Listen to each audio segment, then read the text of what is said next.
All right. We are live. Let me see if I can jump in here. We're doing take two here. I had a little bit of technical difficulties in the last one. Give me just 1 second. We're going to get going again. All right, everybody. Welcome in. This is the Falcons Podcast with your host, Garrett Chapman. This is part two. I just did one earlier. So if you were on that one, if you were joining this one, sorry about that. I apologize for any confusion there. But let's jump in here with the Falcons Podcast. Welcome in. We're doing take two here. So we're in better shape now. Welcome in. All right. So my name is Garrett Chapman. Give me a follow at GChapATL. We are the Falcons Podcast. This is Falcons on SI. Welcome in. Welcome in. Share it with your friends. We'll have a good time. So let's start over. Let's get back into what we were talking about. And the first big thing is just the health of this team, because of course you're moving into week 10, and this is a spot where this team needs to go get a win. I think that's pretty abundantly clear. If it wasn't true already, this team sits at 3-5. The chances of a postseason run are growing increasingly unlikely, but look, crazier things have happened. I think it's sitting at about 15%, 10 to 15%, something like that. We'll see what they can actually do, but it doesn't matter at all if you can't go out and get a win on Sunday. You're going to be in Berlin. This team's on the plane right now. They would have taken off about 3 hours ago. But let's jump in here with I know some people had some questions. I was answering some of those questions on the other stream. Drop them in here. I know some people are starting to get in, trying to transfer in from the other podcast. Apologies for the confusion on that. But here, just as far as where this team is going right now, health-wise, this is a team who, we thought that they were moving into a healthier side of things last week. That didn't end up being the case. Let's just put it that way, because on the very first snap, or not maybe the first snap, but the first possession of the game, Matthew Bergeron goes down with an injury and he leaves the game. He ends up getting carted off of the field. And Kyle Hinton steps in. He actually plays pretty well. I'd say he plays pretty well, all things considered. But the team isn't really able to get anything going there in the first half at all. Then you turn around in the second half. You play a little bit better against a pretty good Patriots defense. And we'll talk a little bit more about that and some of these other game previews here in a little bit. But he is not going to be playing on Sunday. It was already announced that Matthew Bergeron will be out. He's not traveling with the team. He's still dealing with that ankle injury. And one thing that we've learned about Raheem Morris is when he says week to week, it means he's going to be out on Sunday. That's pretty much the most consistent thing that this team, with Raheem Morris, whenever he said something, that's a consistent indicator. If he says he's week to week, he's not going to be playing. Matthew Bergeron was week to week, and Matthew Bergeron is not flying out with the team. As far as other updates are concerned, Storm Norton, he's dealing with that foot injury still. He has not been activated from the injured reserve. Doesn't look like he will be. He has a 21-day window, and he has 6 days left with that. Of course, he's not going to be participating in practices tomorrow. He is going to be at Flowery Branch doing rehab and everything else, I'm assuming. And then if he's not activated by next Wednesday, then he is going to go on season-ending IR, which means this Falcons offensive line is not getting the reinforcements that they were hoping for. He had some kind of setback. I don't know what the exact setback is. That's just all we know. We probably will never know exactly what happened. We just know the only thing we know for sure is that he was a full participant in practices up until you got into last Friday's practice, and he was suddenly a non-participant. He was on the sidelines for that one. And then, I was hoping that I was expecting, I will say, that he was going to be activated for that game. But that was not the case. And it does not look like he is going to be a part of the Falcons offense this season or their plans moving forward. Edge, Leonard Floyd, he's dealing with that hamstring injury. We thought that he was going to be able to go last week. He ended up getting activated. He was questionable going into that game. He dealt with that throughout the course of the week. And he re-aggravates the injury. And after that, it was the second quarter, I believe, in that game. He doesn't come back to the game. And it does not look like he is going to be playing because he's not on the plane. So 148 straight games where Leonard Floyd has played, one of the longest streaks in the NFL. That's going to be coming to an end. He's played every game basically since 2019. It's been a long time here for Leonard Floyd, but that streak is going to come to an end. But as far as positive developments are concerned, there are a couple of those. Chris Lindstrom, he was limited in practice today. And limited, when you say limited, it can mean a lot of different things. It can mean he was doing individual drills. It can mean he was basically doing everything. It could mean he basically was standing on the sideline and he was just doing walkthroughs. It just depends on the day. It depends on the coach, depends on the player. But Chris was limited on Thursday. We'll see how he deals with practice today. Turns around and now they're on the plane right now. We'll see how he deals with travel, everything else. So there's a lot of factors in there. He was referred to as day to day. We will see if that actually ends up meaning anything or if he'll play on Sunday. If he doesn't go, Javon Gwynn is potentially the guy to step in. Stuber, the player that they acquired from, they picked up, added to the practice squad. He was added to the 53-man roster. He could potentially be an option at guard. He has experience in Dwayne Ledford's system. Could potentially be a one-for-one type of situation there. I don't know. It just depends. But other guys here, Mike Hughes is a limited participant for a second straight practice. JD Bertrand is limited for a second straight practice. Laquale London is limited for a second straight practice. Jesse Bates just popped up on the injury report for the first time this week. And then Zach Harrison, he goes down from a full participant yesterday to a limited participant on Thursday. It may just be rest. It could be a lot of different things. It could just be, it could be anything. But all I know for sure in that is that there is confidence that Zach Harrison is going to be playing on Sunday. At least according to Raheem Morris on, I believe that was Wednesday. But of course, all of that can change very quickly. We won't know for sure until tomorrow and potentially even Sunday. He could even be a game time decision. We don't know. We'll know more as the week goes on. But in positive developments, of course, we have Casey Washington. He was a full participant. He's been dealing with a back injury, and he's been dealing with a lot of injuries throughout the course of this season.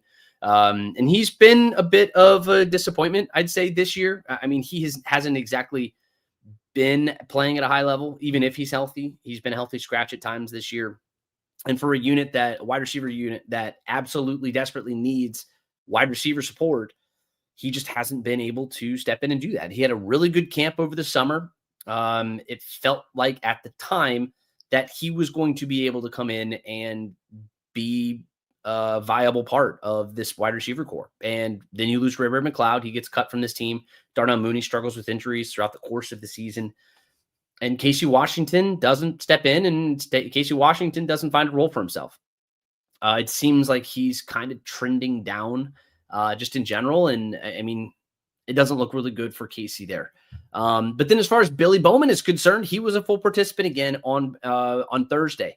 It's a good indicator. It says that there's a good chance that this guy goes and plays next Sunday. He's missed 4 games in a row. D. Alford has stepped up in his place and played pretty well. I've been very impressed with what I've seen from D. Alford out of the slot. And I mean, all things considered, Billy's an upgrade. Billy is Billy, right? I mean, he is the guy who you wanted to be your starter moving forward. So we will see what happens with that. Of course, he's missed 4 games in a row. I'm confident that he plays this week. There's a chance he played last week, but ended up kind of trending in the wrong direction as the week went on. But guys, I will be taking your questions. So if you're coming over from the other stream, apologies again for the technical difficulties that I didn't even realize I was having. I'm sitting here having a conversation with myself that nobody else can hear. So all funny stuff, but appreciate all of you for jumping in here. Austin, Georgia Bully Dog says new name Scott Jr. And somebody said that once or twice. I'll take that as a compliment. Scott's a good looking guy. So I'll take that as a compliment. Burmy Falcon comes through, says win or not, the season is done. No, it's not, because there are still football games left to be played. And a lot of players who are trying to cement their spot on this roster moving forward. Right. What is Drake London's future? Is Drake London ascending? Is he going to go be one of the elite wide receivers in the NFL? Can Zach Harrison continue to be a potential top sack guy? Have you really found like a bona fide beast there? What's Caden Ellis's future on this team? He's in the last year of his contract. Michael Penix, what actually is he under center? You need to see a full season of him. And you need to find out what you can do with that. Is Bijan Robinson the best player in football? I mean, like, there are a lot of questions here, and there are a lot of things that this Falcons team needs to decide. And it's also an audition. I mean, if they lose on Sunday, playoffs are out the window. I don't know what the exact numbers would be as far as predictive stats or whatever. I'm not going to get too deep in. I'd say less than 10%. I'd say probably less than 5 if they lose and go to 3-7. It's just not good. I mean, that's just the future of this team would not be in great shape. And the future of this coaching staff and everything else would also not be in great shape. But then you have a group of guys who are auditioning for the next coach and to see what that next team could look like. So, I mean, to say the season's done, I mean, like, look, maybe playoffs and winning a division and getting a winning record and doing all these other things that we've talked about for years here in Atlanta. It's been very frustrating, but that part might be done. But as far as these players, I mean, like, there's still lots and lots and lots of stuff that we need to cover and go over and see moving forward. So I understand where you're coming from, Burmy. And I don't mean to be a smartass when I say what I do, but there's a lot still for this team to figure out moving into next season, because you're also auditioning for a next coach. You're auditioning to get that coach in here, because if you have the talent here, then people might be coming. I know some people in the last stream, they're talking about Mike McCarthy or something else like that. Again, I'm not advocating for anything. I'm not saying that a coach should be fired, a general manager should be fired.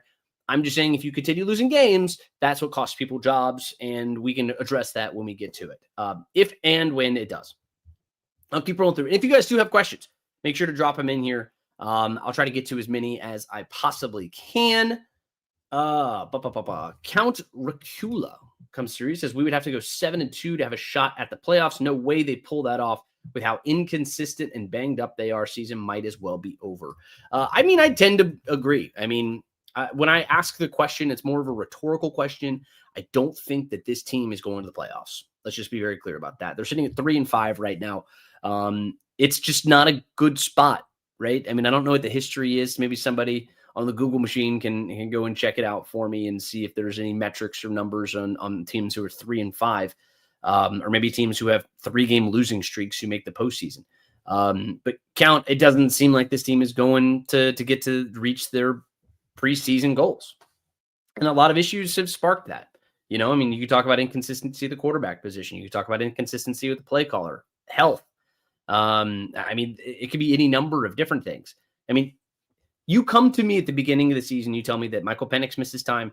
You lose your right tackle for the entire season. You lose your second string right tackle for the entire season. You lose your most important defensive player for the entire season. And you lose your second most important position player in AJ Terrell for an extended period of time. And I'm probably telling you that you're not going to be winning a lot of games.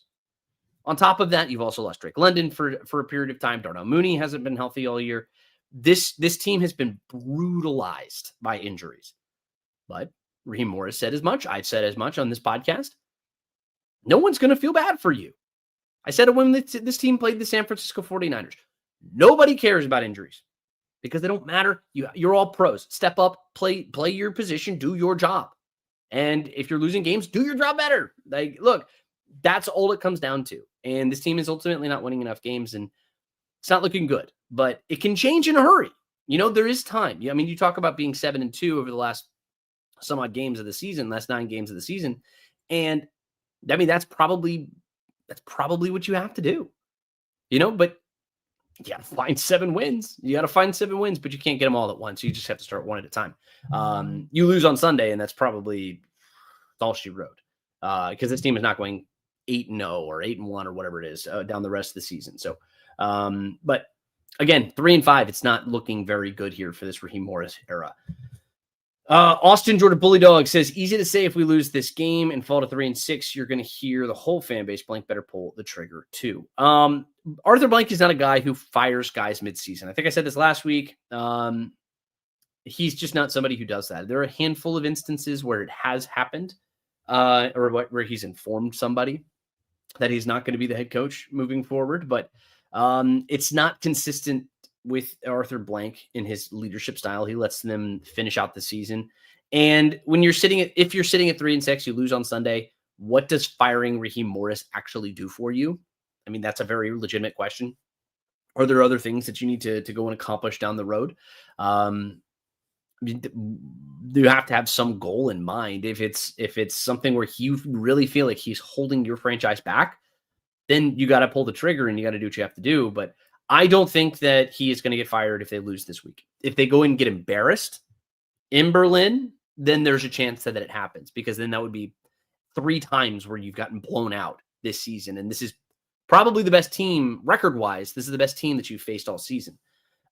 There's always that kind of possibility. I mean, well, the Bills, I guess you could say, is the best team record-wise, theoretically, it's as far as win percentages are concerned. But point is, I don't think he's going to get fired unless they go get blown out. Then, I mean, Arthur Blank may pull the trigger. But the thing is, if you come back to Atlanta, you got to play the Carolina Panthers next week, and you're going to be coming back, and it's difficult coming back, when you're coming from Europe. You lose that game to Carolina next week, and that's a 5-game losing streak in the middle of the season. Last time you had a 5-game losing streak with a coach who was on teetering was Dan Quinn, and that is one of those guys who got fired midseason. And again, I'm not predicting it happens. I'm not saying anything else. I don't think that it happens necessarily. I think that they can split the next 2 games. Maybe they can go get a win. We'll see. We'll get to that a little bit later on. We'll do our football breakdown here in a second. I'm going to get through some more of these comments. Alex and Alexander Talom. Hello, Alexander. Don't know if you've answered this in the past, but do you see a world where Drake doesn't extend and goes elsewhere to be on a winning team? I mean, theoretically, it's not something that you see very often in the NFL. Well, I mean, sure, you see it occasionally, but I mean, no, I haven't heard that. I don't think that that's necessarily something he would do. His story, I don't see any reasons why he wouldn't want to be here outside of winning. I haven't had that inclination either. Most players, when they have an opportunity to sign an extension, they do because they want to stay with the team that drafted them. To some level, it's like a pride thing. Some people, it's different for everybody, and he may want that. I don't know, but it's not always in the best interest of players to not accept an extension. It's the security of getting an extension. You want the money in your pocket. And the Falcons are going to make him a very wealthy man. So whenever he comes due, and I'm assuming, I mean, they've already picked up his 5th-year option, so he's going to be here next year. But at this point, you got to be thinking about an extension for him next spring. That's where it's going to be coming up. I would assume that they're already underway with that discussion. I think that that's going to be something in their plans. If you're talking to Terry Fontenot, then that's something he's talking about already with his people and figuring out cap-wise. And that's money that, Kirk Cousins comes off the books in March. So at that point, you can flip around and use some of that money to go pay Drake. And that's going to be an expensive contract. You're going to be paying him at least $35-ish million a year. That's what wide receivers cost nowadays. So maybe more. Who knows? He might be the guy who resets the market. But if you're Drake, you take the extension and you take the money. I mean, that's bonus. Unless you gamble on yourself and you want to go into the free agency market, it's just not a consistent thing that you see from players. If they have an opportunity to sign an extension, generally speaking, they're going to go sign that extension and take that money. I have not heard anything to the contrary. I don't even know if they're formally having those discussions necessarily. I'm assuming that they are because, I mean, he's one of your most important players on offense. And I mean, you have an offensive coordinator who's comparing him to Puka Nacua and these other great wide receivers across the NFL. So that's the kind of guy you want on your team. And I see, Alexander, you followed up and says, or do you think he wants to stay in Atlanta? I'm assuming he does. He seems like he's been happy here.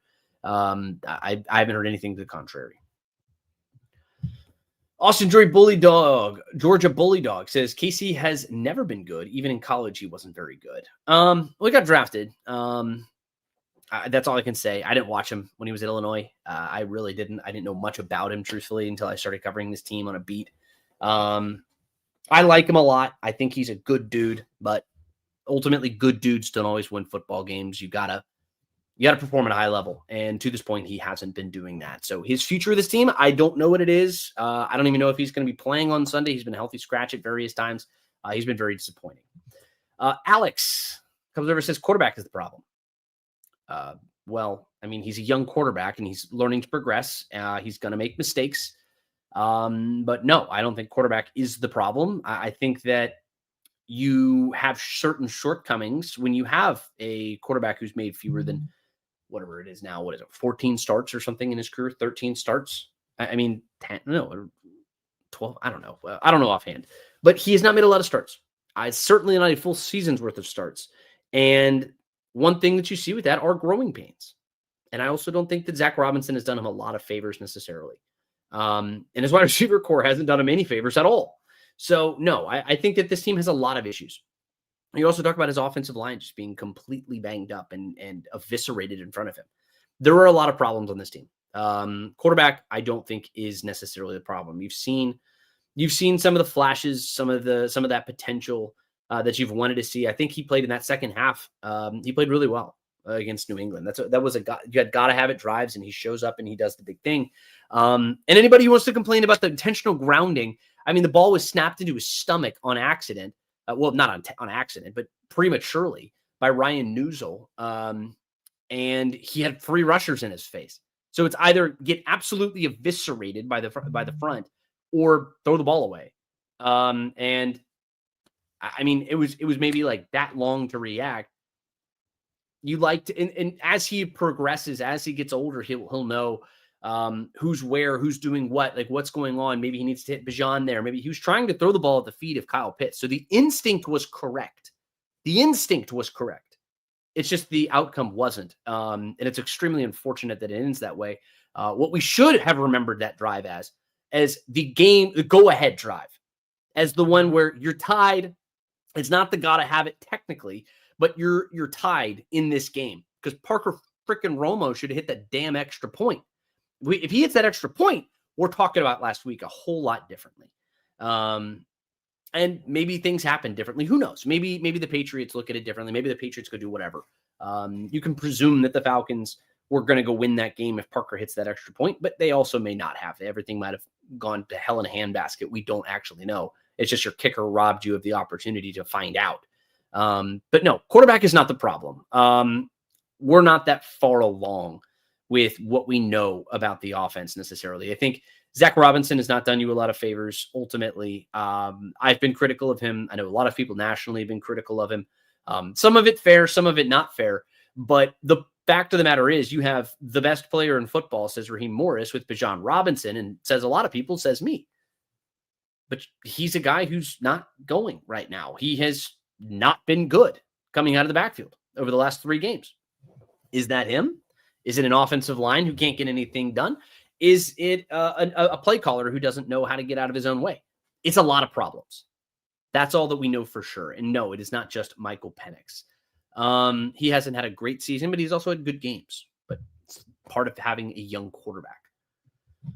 Burmy Falcon says, this season was all about the playoffs. We have failed. At best, Morris gets a few wins to save his job. I agree. I had the expectation that this team was talented enough, good enough to go win a playoff game. That was my expectation for this team. Make the playoffs and maybe go win a game. Show some progress and really build up and go for it in 2026. That is the way that I felt like this roster was coming together, because then you'd have that second year bounce, you could say, for Michael Penix, where he comes out and he plays his second season coming out next year.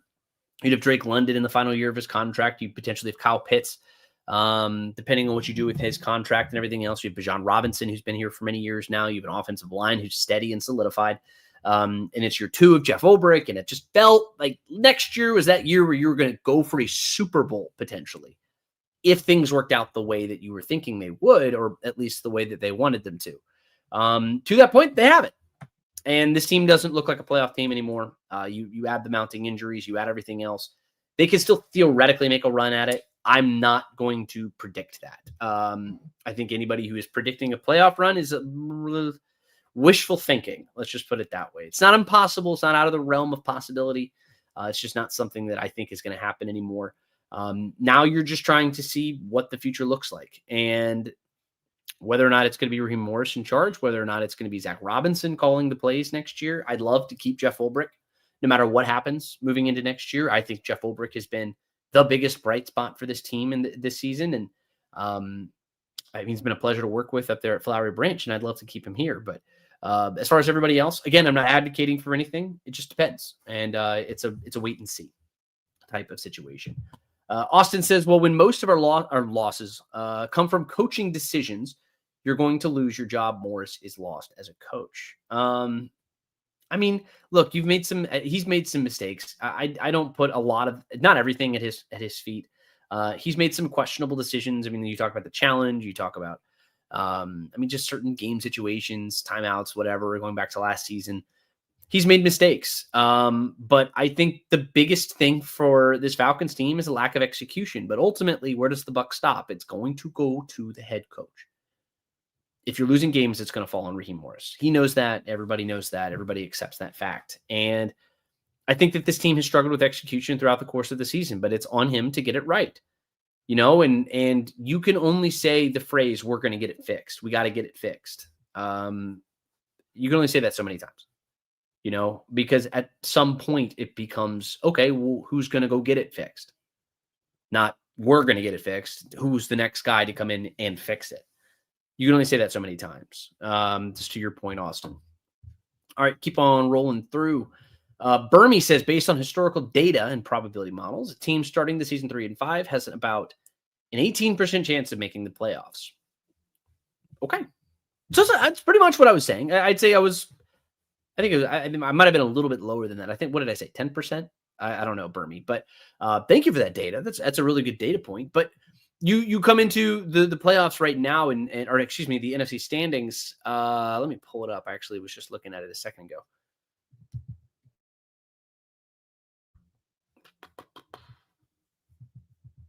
There it is. All right. So the Falcons are currently 4th from last in the NFC. So that means you'd need to win a lot of games. Let's just put it that way. It does not seem all that likely. And you have some winnable games coming up here in the middle part of your schedule, starting with what you have next week with the Carolina Panthers, a team who you sure as hell cannot lose the second time to, especially in Atlanta. You lose that game and you lose on Sunday, then it might be a wrap on Raheem Morris. But again, I don't want to predict that necessarily. But you're sitting at 3-5, and every single game matters so much.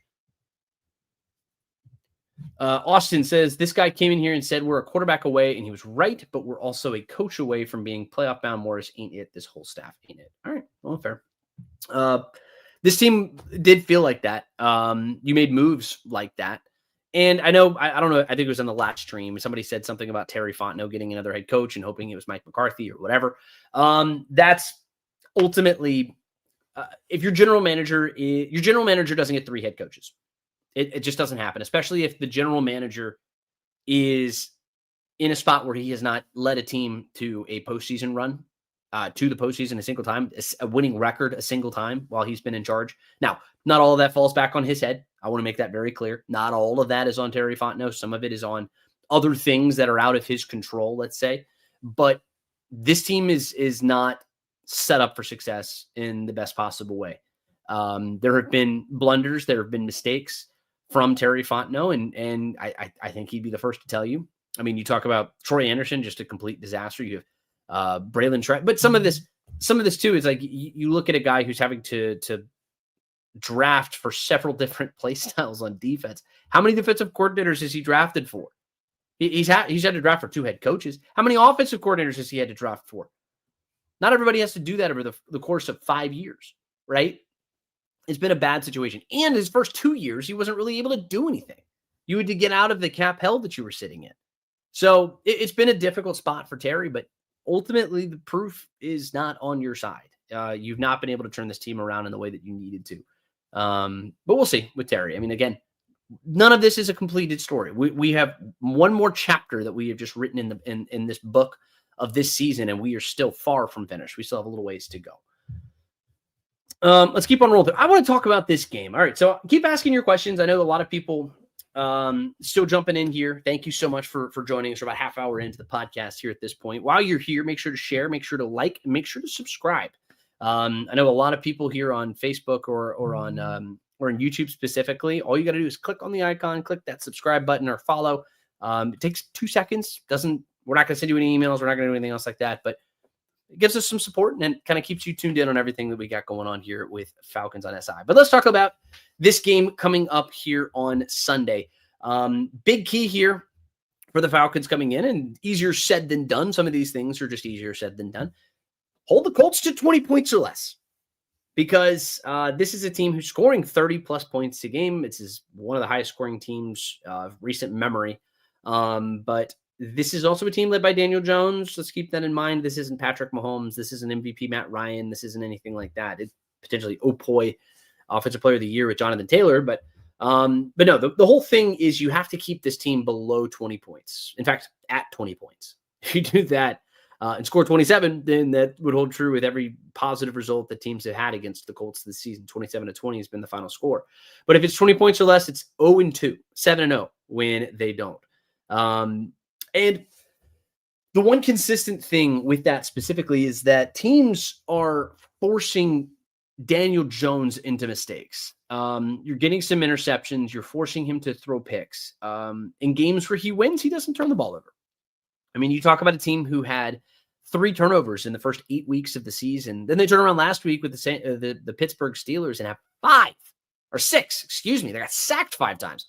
You had 6 turnovers. But you also look at it, and the Colts still had a chance to win.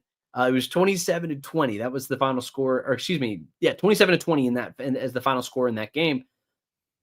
Pittsburgh Steelers were playing at home. Pittsburgh Steelers had 6 turnovers. Pittsburgh Steelers sacked Daniel Jones 5 times, and the Colts still had a chance to win. Just digest that for a second. Brutal. But you got to slow down Daniel Jones. And I think the Falcons have one of the ways that they can do that. Because ultimately, but you got to slow down Daniel Jones because it's not Jonathan Taylor in the first half.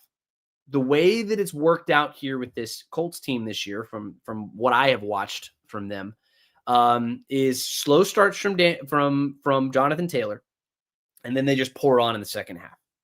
Right? It's because they throw on some points, they get a lead early, and then they turn around and just hand it over to one of the best running backs in the NFL. So that's the key here. You have to get to Daniel Jones early. You got to get a hot start yourself if that's possible, but if you are able to affect Daniel Jones, that's a good thing. That's what the Steelers were able to do. And one thing that I think kind of works in the favor of the Falcons here is that Daniel Jones, when he's blitzed, he only completes 55% of his passes. But he has been able to get the ball deep. So they've been very aggressive against the blitz. So he's averaging 7.7 yards per attempt against the blitz, which is the highest mark of his career, one of the higher marks in the NFL this season. So he's throwing the ball down the field. He's being aggressive, right? He's playing with a lot of moxie and a lot of confidence. And one thing that you see from that are turnovers. You can potentially pick that ball off. And if you do that, you flip yourself into a good spot. But speaking of that blitz, though, that's what the Falcons like to do. That's what they are doing really well with Jeff Ulbrich. Highest rate in the NFL, 49%, 16 percentage points higher than the next highest team. Ironically, the team that Jeff Ulbrich used to be. But they're on third down blitzing. So it's 62% on third downs. I got my numbers mixed up there for a second. But no, this is a team who likes to get after the quarterback, and they like to do it with the blitz. They like to send pressure. And if they're able to get home, then we'll see with that. But on the flip side, you get the Colts to 20 points or less. Now the Falcons need to get to 24, right? And that's easier said than done. Indianapolis has been a bit gettable, but that kind of plays into the biggest story of the last week. It's Sauce Gardner. He just cleared concussion protocol, which tells me he should be playing on Sunday. And that's the thing. I've heard the old adage about the further you are from the football, the easier it is to just slot in and play. Whether it's dropping a new guy in or whatever, he's going to be able to drop in. And what does he do? Are you just going to launch him onto Drake London and see what they can do? I think there's a decent chance we see that. Just put him in man coverage and just say, hey, you have Drake. I trust Drake. I think that's a spot where you need to trust Drake too. You just get him the football. But this is also a Falcons team. If you don't get to 20 points, then what's the point, right? Because this Colts team is going to score. They're going to score. I know that this is a good Falcons defense. Generally speaking, they've been averaging around 20 points per game allowed. I don't know what it is exactly offhand right now, but I mean, this is a spot where the Falcons offense needs to be better. They need to get to 24 points. They've only done that twice. It's not great. But you go get Sauce Gardner. This is going to be a defense that I think you can potentially take advantage of. It just sucks that now you have to do it against one of the best cornerbacks in the NFL. And ironically, on that point, I mean, now the Colts are bought in on Daniel Jones. And I wonder how he responds to this, right? Because you trade 2 first-round picks. And it seems like, I mean, that tells me pretty clearly that Daniel Jones is going to be the guy of the future. And they're going all in because you have an aging defense, a good defense. I mean, DeForest Buckner and all these other guys, this is a good defense, right? They're gettable, like I said, but they're good, right? But they're aging. So now you go get an all-pro and say, hey, let's just go for it. And you got Daniel Jones, who you really feel like you can get something out of, and Jonathan Taylor, who's been very, very effective. This is a good football team. Let's just put it that way. And they have a really good pass rush, too. 26 sacks this season. So Michael Penix is going to have a good performance as well. And he did against the Patriots largely. As far as road performances go, this was his best performance of the season, especially in that second half where he just kind of said, screw it, I'm going to Drake. And he had the gotta have it plays, and I'd say he played really well. That connection has continued to be one of the best in the NFL. But you got to take some pressure off him. And that starts with getting Bijan back up and rolling. I mean, he's had 3 straight games of really struggling. And if you look at it this way, Bijan, when he's able to get to about 100, 130 yards per game, Falcons win. If they hold him under 50 or 40, Falcons lose. It's that simple. And now you're going up against DeForest Buckner defensive line. He leads that unit, and you have an offensive line you've lost your left guard, your right tackle is down, your third guy. I mean, again, he's played every game this year that Elijah Wilkinson has, but he wasn't your first option coming out of camp, and that's something. He also wasn't your second option coming out of camp. There was a chance he wasn't even on the roster coming out of camp. But that's a moot point at this point. So what does your offensive line look like? You're counting on guys, at least Kyle Hinton, to play at the left guard. What happens if Chris Lindstrom can't play? Not great. Jalen Warren, the Pittsburgh Steelers running back, he was held to 1.9 yards per carry last week. So not great here for this Falcons team, just moving into next week. But on top of that, you got to be able to run the ball. You got to run the ball. Michael Penix has to be effective. And then you got to convert on third downs. You had 1 conversion last week. One conversion. You're 8 of 32 in your last 3 games. You want to talk about a reason why you're losing games? You are losing because you're not getting on the field and staying on the field. Conversely, you're not getting teams off of the field on defense. And I see some people dropped in the comments, what is your special teams like? One of the marks of a good team is that they have steady and consistent special teams. Falcons haven't had that. Punting's been good, but they've been doing too much of it. But Zane Gonzalez, he comes in here. He's a veteran. He's going to give you something. He's maybe going to give you a little bit of a higher floor, but I mean, he's only converting 71% of his kicks over his career. He was 5 of 7 last year.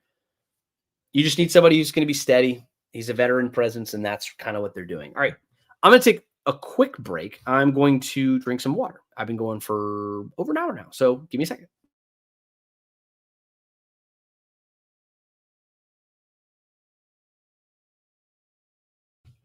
All right, appreciate you.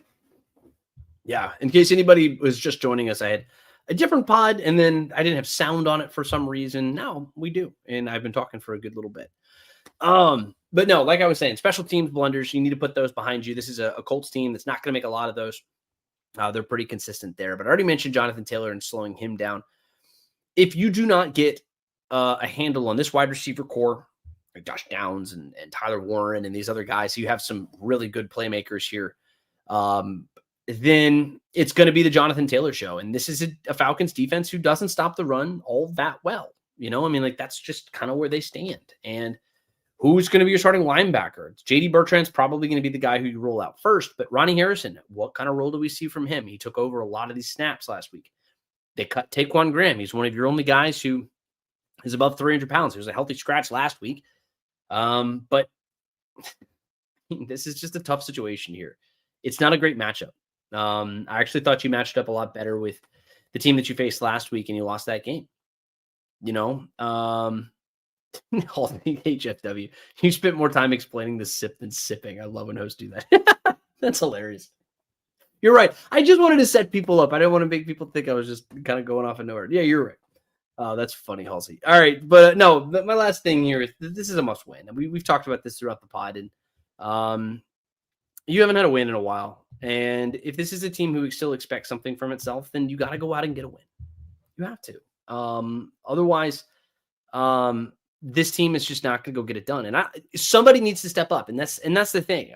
I don't know who it's going to be. Last week, it was Drake London.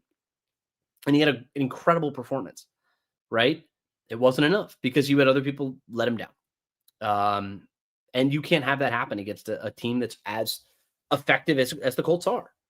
And look, I was talking to somebody earlier today just about, the schedule and how I think that the Colts are kind of this year's version of what the Vikings were last year, where, they're a good football team. They're a team who I think is going to win a lot of games and be very effective and everything like that. But when it comes to playoffs, it's not a team that I'm going to buy in, right? But again, that's just my opinion.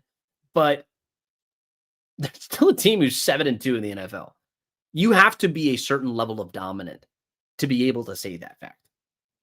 It's not common, right? And people who hate on teams for reasons X, Y, and Z, like Daniel Jones is your quarterback. You shouldn't be able to do what you're doing right now. Well, they are, right? Oh, well, they've played the Raiders and they played the Titans twice, and the schedule sucks. Blah blah blah blah blah. Okay, I could venture to say they played 2 playoff teams and they've lost both of them. Well, the Falcons aren't a playoff team right now. They may not be. Probably won't be. Falcons have a chance to go get a win. And the thing is, you go get a win like this, and you change the narrative of where you stand this season, right? And then you move in from there. Then it's 1 week at a time, 1 week climb every single week. And you have to see what this team can do. It's a wait and see. And it's a process and something that doesn't happen overnight. All right. I appreciate everybody. It's been an hour. I know we had 2 streams here. My voice can only go for so long without a break. But I appreciate everybody who jumped in, and apologies for any of the confusion at what various points. But thank you so much. We had hundreds of people jumping in this podcast and tons of great questions. Let's just hope that this team can get back on the right track. That's really the biggest thing. But if you are new here, make sure to like the video. Make sure to subscribe to the podcast. Make sure to give me a follow at GChapETL. I got lots of great content coming out. I think it's great. But I got new content coming out just about every single day. So make sure to give me a follow there. That's the best place to find it. Or head over to Falcons on SI. Click on SI, and you can read everything that we have going on over there. But thank you to everybody who jumped in here. Huge week this week with the Colts in Germany. The first ever game in Berlin. It should be an interesting game at the very least. We'll see if they can go get a win. But my name is Garrett Chapman for the Falcons podcast with Garrett Chapman. We will see you again next week. Thanks so much for watching. And as always, go Falcons.